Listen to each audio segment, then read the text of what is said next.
చెప్పుకోకుండా లోపల పెట్టుకుంటారు. అట్లా పెట్టుకోకూడదు, పెట్టుకునే రూల్స్ లేదు. ఎందుకు పెట్టుకుంటారు వాళ్ళు?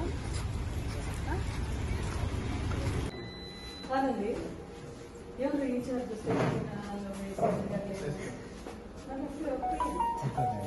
మీ కొడుకు కొడుకు 10 గంటలు అట్లా డీటెయిల్స్ స్టేషన్ లో పెట్టుకున్నట్టు లేదు కదా. ఫోన్ ఇవ్వండి, ఎస్పీ గారు మాట.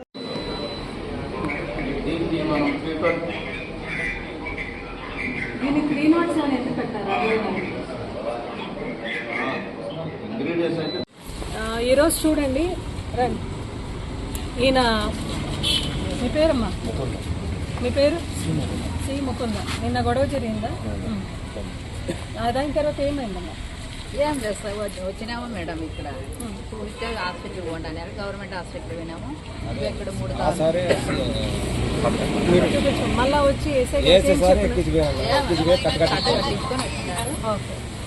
ఆ తర్వాత మళ్ళీ యాదవ్ లేచిన వేళ మేడం లేచిన వేళ కొట్టుకున్నాము. రాజీ పడతామని చెప్పాము. మీరు రాజీ పడతామని చెప్పినారు? 4 గంటలు మీరు చెప్పినారా? మీరు చెప్పినారు. అయితేను కూడా అది వినిపించుకోకుండా మమ్మల్ని పంపించేస్తే మళ్ళీ రాత్రి 9 గంటలకు పంపిస్తారు లేప అని. 9 అయిపోయింది, రాత్రి 10 కూడా ఏం సార్ ఏం సార్ అంటే లేదు పోదు రాత్రి కూడా అక్కడే పండు పెట్టుకున్నారు సార్. అంటే ఇల్లీగల్ రిటెన్షన్ ఎందుకు చేసినారని అడగడానికి మనం వచ్చినాం. పెద్దావిడ కొడుకు కనిపిస్తా లేదు అని మా ఇంటికాడికి వస్తే పోలీస్ స్టేషన్ కంప్లైంట్ ఇస్తామని మేము ఇక్కడికి వస్తే ఇక్కడ ఉన్నాడు ఈయన. సో ఈరోజు నిజంగా ఎస్ఐ గారు ఏదైతే ఏకపక్షంగా వ్యవహరిస్తున్నారో అది కరెక్ట్ కాదు. ఎందుకంటే రాజీ పడతామని సొంత రిలేటివ్స్, దీంట్లో ఎటువంటి రాజకీయం లేదు, ఏదీ లేదు. అయితే కూడాను అటెంప్ట్ మర్డర్ కేసు కట్టినారు. 307 ఎందుకు కట్టినారు అని కూడా దే ఆర్ ఆన్సరబుల్. ఎస్పీ గారు దీనిపైన వెంటనే చర్యలు తీసుకోవాలి. ఎందుకంటే ఇదే పోలీస్ స్టేషన్లో మా కౌన్సిలర్ సుధాకర్ రెడ్డి గారిది 2 years బ్యాక్ ఒక కేసు జరిగితే అది సివిల్లో ఉంది. సివిల్లో ఉన్న కేసు కూడా ఆయన వాళ్ళపైన ఎఫ్ఐఆర్ కట్టినారు.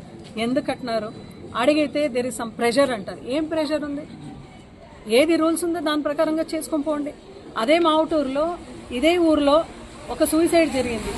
టీడీపీ లీడర్స్ ప్రొవోకేట్ చేసినారంట, గోపాల్ అండ్ నరసింహులని. వాళ్ళపైన సెక్షన్ 108 అయితే అమలు చేసి పెట్టి 10 days అయింది. దానిపైన ఏం చర్యలు అయితే తీసుకోలేదు. ఎంక్వైరీ మీరు చేస్తుంటే ఎస్ మేము కోఆపరేట్ చేస్తాం. బట్ ఈ కేసులో రాజీ అవుతారు అని చెప్పినా కూడా మీరు వాట్ వాజ్ యువర్ ప్రెషర్? అంటే ఎందుకు పెట్టినారు మీరు అటెంప్ట్ టు మర్డర్? మళ్ళీ అరెస్ట్ అనేది ఎఫ్ఐఆర్ అయితే మీరు చేసినారు నిన్న పొద్దున్న. బట్ ఎక్కడ కూడా మీరు చూపించలేదు, అరెస్ట్ అని చూపించలేదు. ఇల్లీగల్ డిటెన్షన్ ఎందుకు చేసినారు? ఏకపక్షంగా ఎందుకు వెళ్తున్నారు మీరు? ఆయనకి ఇంజురీస్ అయింది చూడండి. ఇంజురీస్ అయింది అని చెప్పినా కూడా ఆయన ఇంటికి పంపించకుండా, అస్తమా ఉంది ఆయనకు, ఇంటికి పంపించకుండా, ఫ్యామిలీ మెంబర్స్కు చెప్పుకోకుండా, పెద్దావిడ కూడా పొద్దున్నే పుడుకొని వచ్చేట్లా మీరు ఎందుకు చేస్తున్నారు? ఎస్పీ గారు మేము పంపిస్తామని చెప్పారు. నాకు చిన్న మీరు మేము ఇక్కడ 6:30 వరకు ఉన్నాము. సరే అమ్మా మీరు పోండి నేను పంపిస్తాను అని చెప్పినారు. ఇంటికి పోయినాక మళ్ళీ రాలేదని చెప్పినారు. సో అన్న తమ్ముల మధ్యలో కూడా మీరు ఎటువంటి రాజకీయాలు చేయకుండా దయచేసి ఎస్ఐ గారు ఇంక పైన మీరు ఏకపక్షంగా మీరు ఎక్కడ కూడా విత్ ప్రూఫ్స్ మేము చెప్పిస్తున్నాం కాబట్టి ఎక్కడ కూడా ఏకపక్షంగా మీరు యాక్షన్ తీసుకోకూడదు అని మేము మనవి చేస్తున్నాము. ఎస్పీ గారు కూడా దయచేసి ఎంక్వైరీ పెట్టండి.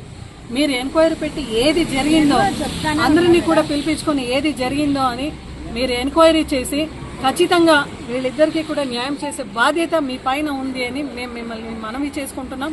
డిఎస్పీ గారు కూడా అప్రైజ్ చేసినాం. దయచేసి పోలీస్ యంత్రాంగం కూడా చాలా ఫేర్గా పనిచేయాలి అని మీ అందరినీ కూడా మేము కోరుతున్నాం.